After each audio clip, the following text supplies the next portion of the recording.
আজকে একটা দিনের মধ্যে অনেকগুলো বছর আবার বেঁচে ফেললাম। আজকে মিশন 10K চ্যালেঞ্জের 16তম দিন।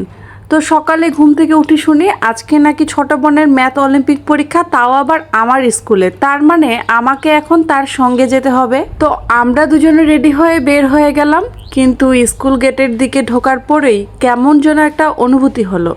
একসময় এই গেটটা দিয়ে ঢুকলেই মনে হতো আজকে যদি কোনোভাবে স্কুল বন্ধ হয়ে যেত। ক্লাস ফাঁকি দেওয়ার অজুহাত, বন্ধুদের সঙ্গে আড্ডা, টিফিনের সময় দৌড়াদৌড়ি, সব কিছু যেন একসাথে মাথার মধ্যে চলতে শুরু করলো। আজ এত বছর পর সেই একই জায়গায় দাঁড়িয়ে মনে হলো পুরনো আমিটাকে যেন আবার খুঁজে পেলাম। স্কুলটা অবশ্য এখন অনেকটাই বদলে গেছে। পুরনো বিল্ডিংগুলোর পাশে নতুন বিল্ডিং হচ্ছে, চারপাশটা অনেক সুন্দর করে সাজানো হয়েছে, কিন্তু জায়গাগুলো বদলে গেলেও স্মৃতিগুলো একদম একই রকম রয়ে গেছে। এই মাঠেই বন্ধুদের সঙ্গে খেলেছি, একই ক্লাসরুমে বেঞ্চে বসে ক্লাস করেছি। স্যারেরা ব্ল্যাকবোর্ডে লিখতেন আর আমরা পিছনে বসে কিভাবে ক্লাসটা দ্রুত শেষ করা যায় সেই চিন্তা করতাম। হা।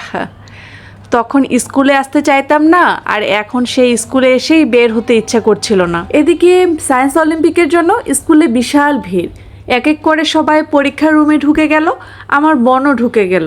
আর আমি বাইরে বসে বসে ভাবলাম এখন তো কয়েক ঘন্টা মরতে হবে, কিন্তু ভাগ্য ভালো, মৃত্যুর আগে একজন পুরনো স্কুল ফ্রেন্ডের সাথে দেখা হয়ে গেল। তারপর আর কি, পরীক্ষা শেষ হওয়ার আগ পর্যন্ত আমাদের নিজেদেরই একটা ছোটখাটো স্কুল রিইউনিয়ন হয়ে গেল।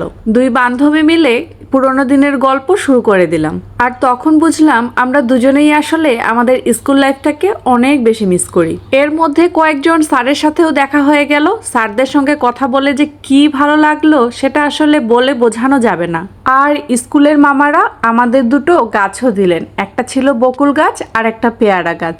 আমি অবশ্য গাছ নিলাম না, আমাদের বাসায় গাছ লাগানোর মতো জায়গা নেই। তবে পেয়ারা গাছের পাতাগুলো ছাগলে সব খেয়ে ফেলেছে। অবশেষে পরীক্ষা শেষ, বের হয়ে দেখি স্কুলের বাইরে খাবারের পুরো মেলা।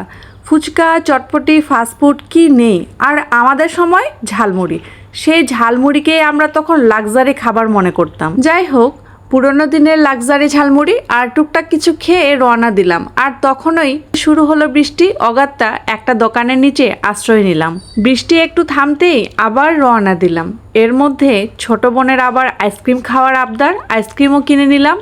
শেষ পর্যন্ত আইসক্রিম খেতে খেতে আবার বৃষ্টিতে একটু ভিজতে ভিজতে বাসায় ফিরলাম। কয়েক ঘন্টার জন্য স্কুলে গিয়ে এত বছরের পুরনো স্মৃতিগুলো আবার ফিরে পেলাম। যে স্কুলে একসময় যেতেই চাইতাম না, আজ সেই স্কুল থেকেই বের হতে মন চাইছিল না।